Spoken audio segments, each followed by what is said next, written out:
Be me, 14. Innawoods to get away from bullshit, find old tobacco barn to stay in overnight. Get fire going, sleeping kit set up. Sun starts going down, secure the 2 doors as best I can. Settle down, bank fire, fall asleep. Wake up few hours later to the sound of scrabbling across the roof. Figure it's an animal, so get up and get fire going again. Fire slowly starts building, scrabbling stops. Voices start, sounds like 3 tinny voices whispering to each other. Start to get creeped out, check to make sure the doors are still secure, add a few more things in front of them, bricks, loose timbers. Voices continue for a little bit, then stop. Scrabbling starts back up, breaking off in 3 directions. Pull out shitty pocket knife, sit with back in most secure corner after adding some more fuel to fire. Every now and then something gets thrown at the side of the barn, sounds like rocks or large pieces of wood. Eventually sun starts slowly coming up, throwing slows, then stops. Wait about 4 hours after sun comes up, pack up stuff, make sure the fire is out, then slip out as quietly as possible. Hear movement in trees a few dozen meters behind me the whole way home, get in and promptly pass out. Tell neighbors up the road a few days later about it. Their response, oh yeah, sounds like the Wood Elves. Lucky that's all they did. Just one story of the weird shit that happened in that area, might tell more if people are interested. Be driving at night in Mexico. Traveling between the city of Juarez and Chihuahua. About 3.5 hours, it's 1 a.m. With 150 kilometers left to go, and I can't stay awake anymore, thought I could make it to a motel but I am starting to swerve a lot, decide it's better to park out of the road and sleep a bit. I finally find a spot where there's enough space for me to leave my car in outside of traffic. Lean back on my seat and get some sleep. I am sleeping comfortably because it's very quiet, too quiet in fact. I get a weird feeling that something isn't right. This road is usually busy with trucks and all kinds of vehicles, even at night there's usually someone driving by. But for at least 20 minutes since I stopped there was no one around me. I'm too tired to worry about it, so I just drift off to sleep. I can't recall if I started dreaming, but I remember that something felt odd about my situation. I think I get about an hour of sleep before I get awakened by this loud and sudden sound of car tires screeching on the road, followed by a loud crashing of metal on metal. I am suddenly awake and startled. I look around me inside the car and try to see where the noise came from. But I see nothing. I really believed that someone had crashed right next to me. Maybe on the other side of the road and I could not see them from where I was. The road was higher than my parking spot. So I had to get out and see what happened. I was scared and cold, but the thought of someone dying next to me made me get out into the dirt and stumbled my way. Half asleep up towards the road, a bit dangerous if a car was coming by and couldn't see me, but I was sound enough to know to just stay at the edge. From there I looked all around me to figure out where the crashed vehicle was. But I found nothing. I looked both ways and made sure no one was coming by to then sprint across the road to the other side in case my view of the car was getting blocked by my vantage point. Be me walking downtown San Francisco on a Sunday. Pretty empty as Sunday always is. Walking towards the ferry building along Market St. Indian man waves me across the street. Begins to cross towards me in front of the Hobart building, probably just a homeless man going to ask me for money. He comes up and begins explaining he is from a long line of sadhus, explaining his parampara, lineage L, etc. I really wish I paid attention.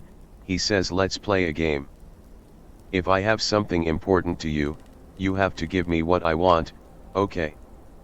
I'm amused, but agree. Hands me a yellow, or perhaps it was saffron, post-it note, implores me to open it. It has the last 4 digits of my SOC security number on it. I look at him, he's smiling. So it's of importance to you, right? I'm floored, but try to play cool. Neat trick. He then demands $20 from me. I give him 5. He disappears. I swear on my mother's life, as best I can remember it, that is how it really happened. To this day I have no rational explanation for how this could have happened. Be me few years ago. Summer of 2018. Live in small isolated village in rural Canada. Was staying up all night reading fanfiction and playing video. Must have been around 2:30 am. Quiet hum that sounded like a fan starts coming out of nowhere. Was odd at first because I thought my AC was on. Even tinkered with it for a while, wondering if something was wrong with it. Stopped after realizing it was coming from outside. Could actively hear it at this point and tell that it was shifting across town. Almost like it was floating. Watch dogs across town were completely silent. This never happens. At least none of those dogs are barking. Everything gets quiet. I even turned off my TV because of how strange it was. Odd fan-like hum suddenly disappears. Has sometimes come back at weird times during the night. Here's another one. Last year, early June, mother was gone for the week and I had to take care of the house. Sent my little siblings to go stay at my grandparents' place. Had botched a pizza by leaving it in the oven for too long. Decide to deliver it for my little siblings. This is important because I live right beside a cliff drop that leads to a large river. Come back from grandparents' place on a track between our house. Stop dead in tracks as I see a line of orange/red glowing orbs floating up into the east. They moved like attracted balloons. Slow as hell and without any mass. Orbs rose from the river and northwest into the clouds where they vanished. First time ever fucking seeing this. They were aligned asymmetrically, as if released from different spots in the water. Managed to record a bit of it as another volley of orbs passed from the treetops and into the air. Proper footage, dark and garbage as shit, but you can see a bit of it. Initially thought they were lanterns or flares, or decided to go see who was putting them out. Traveled along the river coast and to where I thought they came out from. Fucking nothing. MFW. Be me, 15, winter. Brother from another mother and I decide to go camping for a break from our family's forecast is calling for snow. So we pack accordingly and plan for a 3-day weekend, since if it does snow everything, including school, will be closed. Set out into the woods. Decide to camp close to the tobacco barn I found the year before in case the snow gets too thick for a tent. Set the tent up to where the opening is facing one of the doors, almost touching it, with the fire inside of the little fire pit I'd used the last time I was here. About an hour after we get there, the snow starts, gently and slow at first. Then those big flakes started falling fast. Doesn't bother us. We love this kind of weather. But we do make sure to grab a metric fuckload of wood and bark just in case it starts coming down real bad and we have to hunker down in the barn. Night comes quickly, with the snow still falling heavily. We're seated around the fire, passing a bottle of Jack Daniels that we swiped from his older cousin while we wait for the beans and weenies we're cooking to finish. Every now and then we hear branches crack or pop like they've been stepped on, but we figure it's just the snow breaking fragile branches off the trees. Eventually food is done, we scarf it down and proceed to go back to our borrowed bottle, taking small shots to make it last longer. Bro gets tired after a while, says he's going to go to bed. I stay up by the fire for about another hour or so, then bank it for the morning before climbing into the tent. Sleep comes for me soon. Bro wakes me up at some point in the night with a finger held to his lips. Does the listen motion. We can hear two tinny voices whispering very quickly to one another. Bro yells something about how we have guns and aren't afraid to use them. The voices stop and we hear movement moving away from us. We hop out of the tent, flashlights in hand. Looking around the inside of the barn, see some of the food cans moved around. The pot lid is laying on the ground, and the cooking pot is moving slowly like something just let it go in a hurry. See little footprints in the dirt of the barn leading in from the other barn door and running out of it. We look at each other, and I say that I told him so. I told him about the barn before. He just never believed me about it. He calls bullshit. Figures I had someone waiting to fuck with him. We argue for a little while, then end up going back to sleep after securing the one barn door closed as well as we could. Next day, snow is still coming down hard. It's a little over 2 foot deep at this point. Decide to move the tent inside of the barn, so spend a little while setting it up inside. Entire time we hear branches snapping around us. Still think it's the snow though. Bro decides to take a walk to see if he can find footprints or a camp so he can prove I'm fucking with him.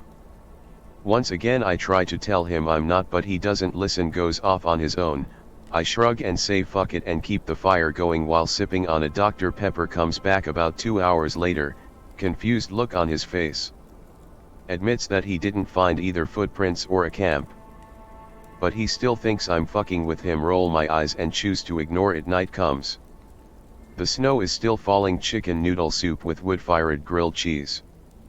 Shit was tasty on a snowy day, same as the night before. Shots of the Jack.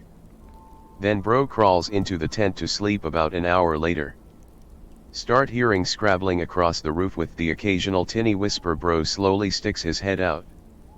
Sees me looking at the roof, and I guess puts 2 and 2 together that yes, I was telling him the truth. He gets out, grabs his flashlight, and hightails it out of the barn's back door, flashing the light up to the roof. Bro starts losing his shit, saying he saw something before it ran off. I go out with my light, but from the sound of it, whatever it was made it to the other side of the roof and booked it. Ask bro what he saw. He describes something like a tiny humanoid made out of what looked like bark. Go back inside the barn, secure the back door, and stay up around the fire for a while before we both succumb to sleep. Next morning, snow still falling. It's about 3.5 foot deep now. Snow is still falling, but not nearly as heavy nor as fast. Bro decides he's going to sleep all day so he can stay up all night to keep watch for whatever he saw. Leaves me to hold down the fort during the day. End up cooking some more grilled cheese, chowing down while watching the snow fall. See movement out of the corner of my left eye up in a nearby tree. Try to get a better look, but when I turn to do so I don't see anything. So I chalk it up to me being tired. Eventually night falls, and bro wakes up. At this point I'm tired. My eyes are barely staying open and I'm actively fighting falling asleep. Bro says he has it, and pretty much forces me to go to sleep. As soon as I hit my sleeping bag I'm out cold. Wake up, look at watch. It's been at least 5 hours. Poke head out of tent because I notice the fire is almost completely out. See bro is nowhere to be found. Toss some wood on the fire to get it going again. Then look around to see if maybe he fell asleep in a corner or something. Notice the back door is ajar. Walk up and peek out. See a pair of footprints leading away from the barn and into the woods. Can hear lots of cracking branches moving my way.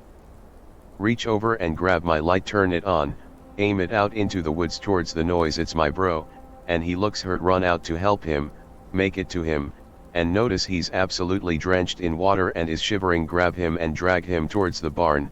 He's muttering through chattering teeth. Get him inside by the fire. Toss more wood on it to get it hotter, and start working to get him out of the wet clothes. Whole time he's still just muttering while shivering. Eventually get him stripped with a few blankets wrapped around him, and start warming him up. He eventually warms enough to talk without muttering. So I ask him what the fuck happened. He says that not long after sundown he started hearing the scrabbling across the roof. So he ran out and saw 3 of the things on the roof and yelled at them. They took off into the trees away from us, and he started giving chase. He said he followed them by the sound of their tinny little voices for a ways, until he lost them. Said he was wondering where exactly he was until he heard a laugh from not too far off from him, and he took off towards it. Ended up falling directly into one of the ponds that dot the land. And he said while he was trying to get out he kept hearing loads of that tinny laughter from all around. Said once he got out he started to backtrack as best he could using the trail he left, but said he lost it not long after and just kept wandering. Once the cold really set in and started affecting his mental processes, ended up staying up all night getting him warmed up, and the next morning pack up and start making our way out of the woods. Had to end up stopping at the neighbor's house before we could make it to my place. Since bros started getting really sick they ask what happened, and I explain it to them. They get this look on their faces as they look between each other. Say the elves killed one of their friends like that when they were growing up because the kid would never leave them alone. Call my brother's parents to come pick him up. Explain that he slipped and fell into a creek on the way back as a cover story. End up staying a day at the neighbors for the weather to clear a little more, then head home. Pretty lackluster, yeah, and I could have made it shorter, but met. So I'll just start with some background. I come from the Upper Telemark region of Telemark County, Norway. Don't care what the state says, it has always been a thing and will soon be again, God willing. Historically, Telemark has always been a lot more rural and isolated than the rest of Norway. Upper Telemark doubly so. It has always been a place that resisted change. Our dialects retain far more of the Old Norse language. And our oral traditions and artistic heritage is likewise very ancient. Of course, the tendrils of civilization and state power have not left even the more remote parts of Telemark alone, and since the 60s there have been notable calls from both regional and state levels to further modernize the region. Still, there is a lingering sense of the archaic to the Upper Telemark. The landscape has only recently, within the last 80 years or so, truly been affected by industrial foresting and road building. I'm skipping past more details because it's not what this story is about. The point is, I come from a place where old, weird things don't really go away as much as they are shoved into a closet and half forgotten about as an embarrassing secret. Modernity moves in, but the people and the environment are only generally affected. Now, I'm telling you all this because it is important to keep in mind for the story I am going to tell you. Or rather, the stories. One which my mother told me, and the other two I have experienced or witnessed myself. Pickerel for the kind of landscape I am talking about. Now on to the first story, which I prefer to call the mute girl for the sake of simplicity. In high school, best friend, me, and a girl who he was trying to court decide to pre-game a Post Malone concert at best friend's co-worker's house. Get to the house with weed we bought from a dispensary. Co-worker is a fat mid-30s lesbian with a bunch of tattoos. Get to her bedroom, it's filled with garbage. Only space enough for 3 people to sit, so best friend stands smoke one rotation of pot. Co-worker starts hitting on girl we brought, whose underage situation becomes very comfortable. Girl we brought turns pale white and starts muttering, "There's a shift in the air. Feel my hairs stand up on my arm. The room feels like it's closing in on me. Feel immediate danger." Girl looks straight ahead towards the closet that's open and starts hysterically crying. Girl says, "Stop it. Stop it. It's not true. Leave me alone." I look in the closet to see a silhouette of a head and shoulders, the outline of which shifts like the wind is blowing through it. Instead of feeling physical danger, I feel for the first time in my life that my soul is in danger. Tell friend we need to GTFO. Co-worker stands up and playfully blocks the door, saying that we just need to relax. I stand up, telling her to move or I'll move her. She practically starts begging me to stay, saying we just need to wait another minute. I push her out of the doorway and open the door. My friend, bringing the hysterically crying girl with us as we're leaving the house, start to feel horribly fatigued. Legs grow heavy. Start panting. My vision starts to tunnel so badly I can only see what's directly in front of me. Finally get out of the house, into friend's car, and drive away. Everyone is crying at this point, overwhelmed with emotions we can't articulate. After some time, the girl demands for us to go to a church. Hours later, friend tells me her mother died of cancer last year, and the being to her she was in hell. This happened when myself, my brother from another mother, and some other guys decided on going for a cross-country road trip the summer after we graduated high school. Some of us were signing up with the military when we got back, others were going off to their college of choice, but one of us, Baker, he had plans for going off to Europe for a few years to backpack and see the sights of the old country. He was also a massive paranormal fanboy. Anything remotely creepy or paranormal would grab his goat and he'd run off headfirst into whatever situation had arisen just to sate his curiosity. Most of us liked paranormal shit as well, or at least tolerated his shenanigans, because usually it ended up with us exploring some old busted ass buildings or houses, and once an entire ass beached steamboat that had seen much better days. So when Baker announced he was plotting our course across the country to hit as many paranormal/creepy spots as possible, none of us were surprised, nor did we express any sorta argument against it. We just rolled with it in the spirit of adventure. The trip would go on to be a fucking blast. Some spots were genuinely creepy, others were a letdown. Mostly the fun came from each of us trying to scare the bejesus out of each other whenever possible. which, admittedly, was whenever we could do it. And the journey to each spot. That all changed when we hit New Mexico. Baker was originally from NM, having moved out of there when he was still shitting yellow in his diapers, and was almost hell-bent on having us stop as much as possible while we were driving through there. We didn't mind, most of us had never left our home state, so everything was new to us and we were generally enjoying ourselves. We made a stop in Animas at Baker's request. Apparently he had family that lived there and they'd agreed to let us crash at their place for the night. We figured why not? We wouldn't have to set up camp or rent a hotel. And Baker would get to see family he hadn't ever met before. It's a win-win. We pull up to their place, Baker hops out and walks up, starts talking to an older guy in his 50s who walked out of the house for a few minutes, then the two of them walk back towards our vehicle. Introductions are made, and we find out the guy is Baker's only uncle. We shoot the shit for a bit, when his uncle tells us he has their old bunkhouse from back when they had a little ranch ready for us to stay in. This was considered a great win for us, as that meant no double bunking and that everyone actually got a bed for once, instead of a sleeping bag or cot. So we pull around to where it is, and unload our stuff for the evening and get our beds picked and set for the night. We get dinner situated, and end up eating outside around a fire pit alongside Baker's uncle, who's shooting the shit with us while catching up with Baker about his family. Pretty soon though, of course, Baker turns the talk towards spooky shit in the area, and we all see his uncle's face sort of fall, like someone who's trying not to think of some bad shit that happened so people don't realize they hit a nerve. Sits there for a few minutes silently, Baker badgering him about it, until he gets up and walks inside. We all start giving Baker shit because from what we all can tell he just ruined his uncle's night, and he falls into that defensive silence someone who knows they fucked up tends to put on. But a few minutes later, his uncle walks back out, a bottle of tequila in hand, and 8 glasses. He passes one to each of us, pours each of us about 3 fingers worth, then takes a good long swig of it while staring into the fire. Then, he takes a seat, and he starts to talk.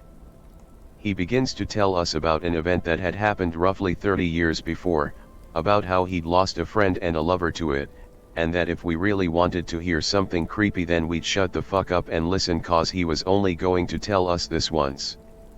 So, we all sat back, buttoned up our lips, and let the man speak. It started off him telling us about his friend and his friend's brother, and how the 3 of them had met while working as miners, and had quickly become fast friends.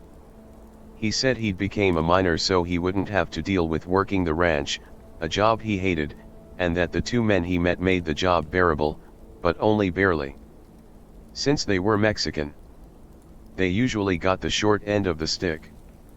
But as long as they were together they could deal with it. Then, the uncle and his friend's brother slowly began to realize that the 2 of them were more alike than they thought, leading to the 2 men confessing that they swung for the same team, and they quickly began a relationship in secret. He said he told us this, so that we'd know how painful it was for him to talk about the event.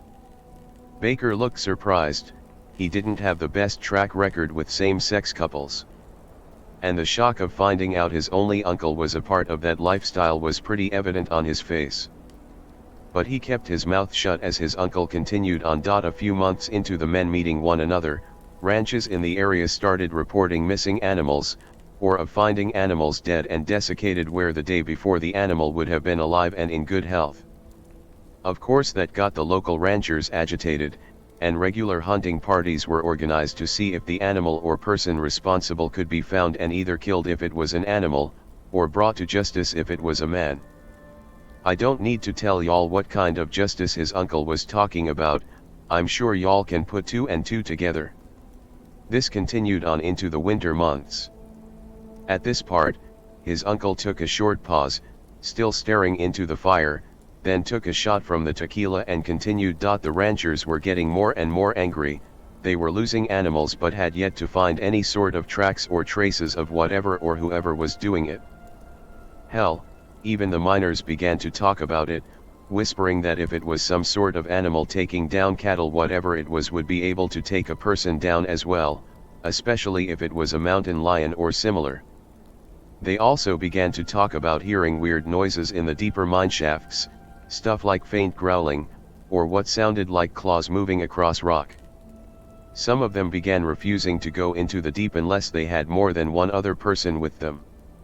Something that earned those miners nervous laughter from the rest of them and calls of them being cowards and pussies. Baker's uncle told us how he, his friend, and his lover would routinely be forced to work the deeper shafts, since the others would either refuse to go down there, or were higher seniority on the miner totem pole, and that it would just be them for hours at a time down there. Eventually the three of them stopped bitching about it, and just focused on their work, figuring the faster they dug during their shifts the faster they'd get out. He said they would occasionally hear the noises that the other miners reported, but would try to ignore them as best as they could and focus on their work. It worked.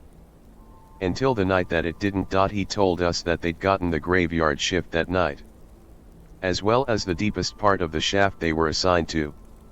So off the three went, grumbling under their breath about the whole situation. They stepped out of the elevator, and the guys going up had scared looks on their faces, so Baker's uncle asked one of them that he was on somewhat cordial speaking terms with what was wrong. The guy seemed to hesitate, then told the three that they'd been hearing strange noises coming from the lower shafts all shift, and that they'd been pretty disturbing, but that they attributed it to wind gusting through from an unknown cave connected to the shaft, and that the proper authorities would be checking it out the next day to make sure that part of the mineshaft was in no danger of collapsing. But for them to be careful since they were going to be right smack dab in the middle of it all. That didn't make the three men feel any better as they walked towards where they'd been assigned, setting about getting to work. 10 minutes into their shift, the lights went out. From the way he said it, it seemed like the lines had been cut. One moment they were all lit, the next they were standing in complete and utter darkness, with only the sound of each other breathing letting them know the other two were still there. They scramble to get their helmet lights turned on, and while doing so they start hearing the claw on rock noise approaching fast. He said that, as far as he knew, the other two felt like he did, that something bad was coming their way, so the three of them began booking it back towards the lift.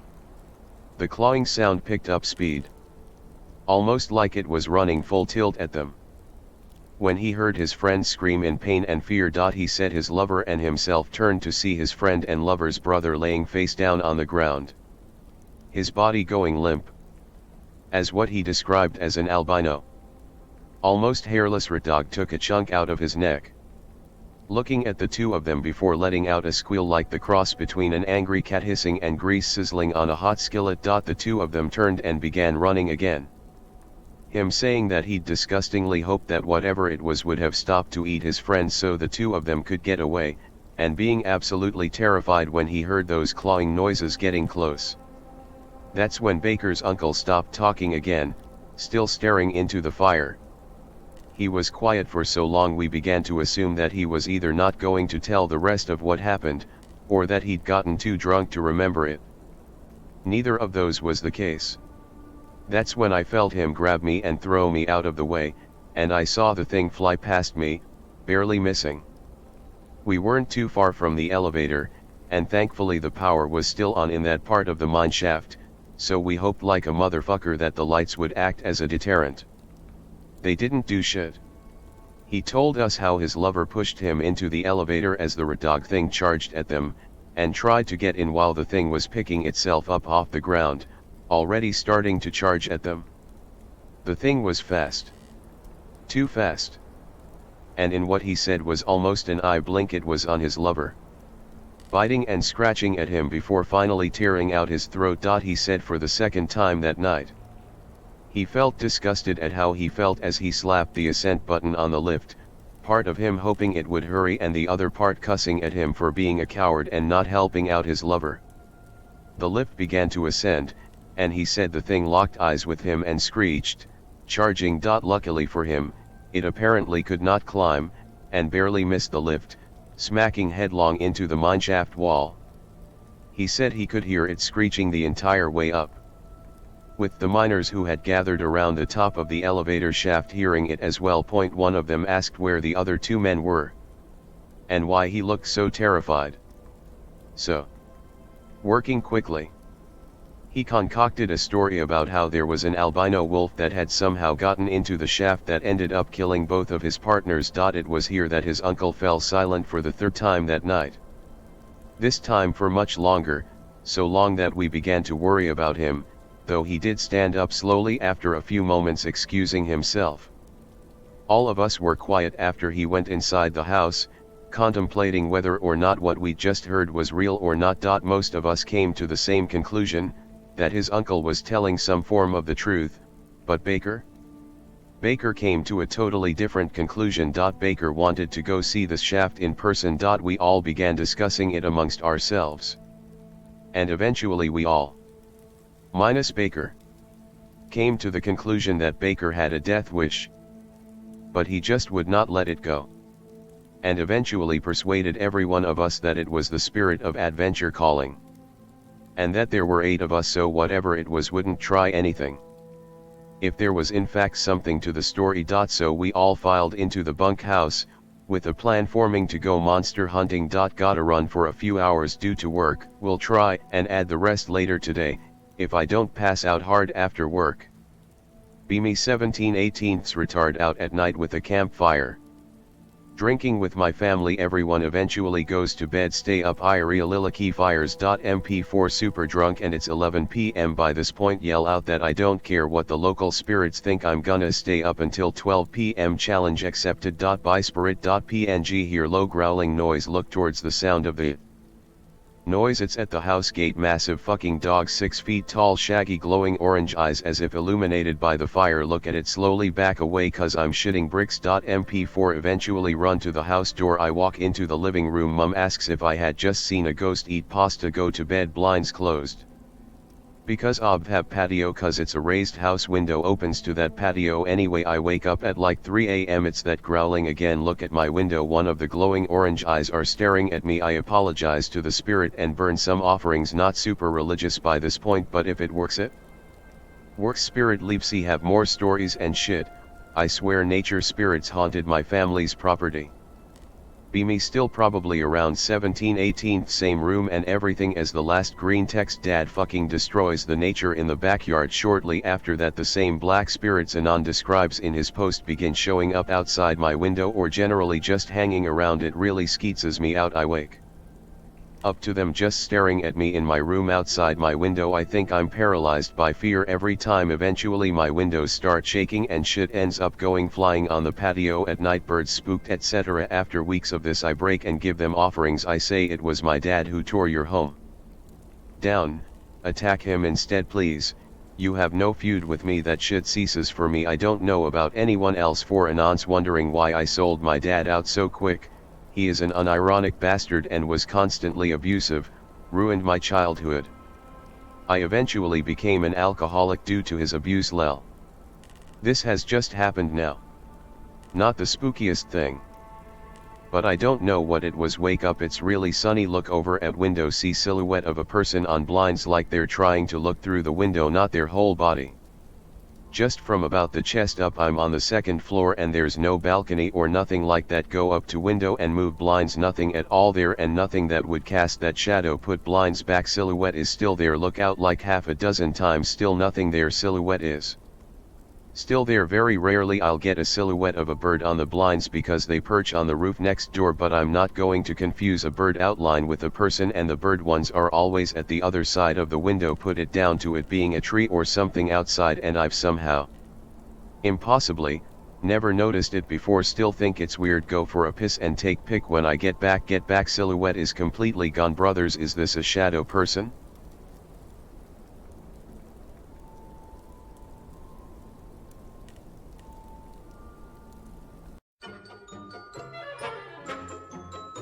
Looking for something to meet your photonic need? Red Light has laser diodes, remote controlled rooms with lasers mounted on them, USB chargeable laser pens, rechargeable lithium-ion batteries, high-powered lasers that can ignite matches, cat toys, Hell, if you got enough money, they'd probably sell you a Jewish space laser. Welcome to Rad Light. Point with precision, present with confidence. Visit us at radlight.dev. Tell them the Atomic Shaman Sweat Lodge sent you. Gucci gang, Gucci gang, Gucci gang, Gucci gang, Gucci gang, Gucci gang, Gucci gang. Heard you guys like eating Tide Pods. I should be here to tell you that's wrong. Not that I blame you all anyways. I'm such a snack, wouldn't you say?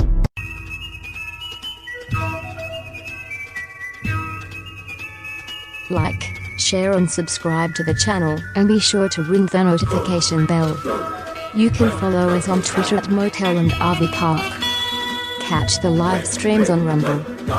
Listen to text-to-speech stories on Atomic Shaman TTS on YouTube.